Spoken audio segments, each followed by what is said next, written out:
Well, the former FBI director, Jim Comey, is scheduled to testify tomorrow to the House Judiciary Committee. Why is he going there? What questions should House members ask him? It's easy to lose track of all these different threads. That's where we're grateful to have Terry Churchy with us. He's a former Deputy FBI Assistant Director of Counterterrorism, and he's with us right now. Mr. Churchy, thanks very much for coming on.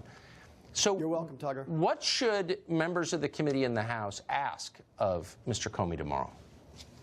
Well, I think, first of all, Tucker, I'd like to say that we should all keep in mind that when you take the Clinton email server investigation and the Russian collusion investigation, much of this wasn't done in accordance with the way the FBI usually does business. So that's your first clue that something is wrong, and something was wrong with the decision-making process inside the FBI. So what I would do, because these people on the committee have had access to millions of records and done a lot of interviews over the last couple of years, they have a lot of information. So what I would try to do here, because I think the key here is to find out from Jim Comey if he ever thought there was political interference in what he was doing in the FBI and the decisions he was making, and if he did, who were the people behind that? Because after all the questions that have been asked, and even these questions have been asked, we still don't have simple answers to simple questions. Let me take one, for example. I'd like to see them ask him this. Who made the decision not to use a grand jury in the Clinton email server investigation? Yes. That would have saved us a lot of trouble right now, because we would have had a neutral party, and the FBI, the Department of Justice, all these personalities would have been out of this. But that didn't happen. Why did that not happen? Jim Comey should know the answer to that. He should know who decided not to use a grand jury. The other thing, or another simple question is, I'd like to go to the interview of Hillary Clinton. And then we know that he was already working on the memo to exonerate her even before she was interviewed.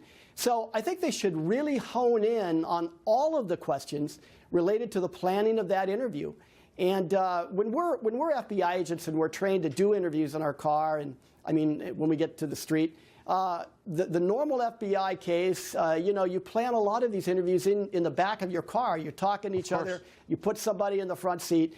And you plan it, though. You know going into it what to expect, what you're going to try to get out of it, and kind of have an idea of what you're probably going to be told by the subject. But you are independently in control of all of that, the atmospherics, the atmosphere, everything. So in the Clinton case, that's not what happened. In the Clinton case, logistically, all kinds of people were involved in making decisions that made that interview just about useless. And so we need to know why that and who was calling those shots and who in the DOJ was doing that. And I'll give you a real quick example. Why was Cheryl Mills, who was the chief of staff for Hillary Clinton at the State Department, and part of the problem here, why was she allowed to be there representing Hillary Clinton as one of her attorneys? These are really problematic. Yeah. Really problematic. 2 years later, we still don't know. Terry Churchy, thanks very much for that. Really interesting. You're very welcome. We've got a Fox News alert for you. Multiple sources are telling Fox News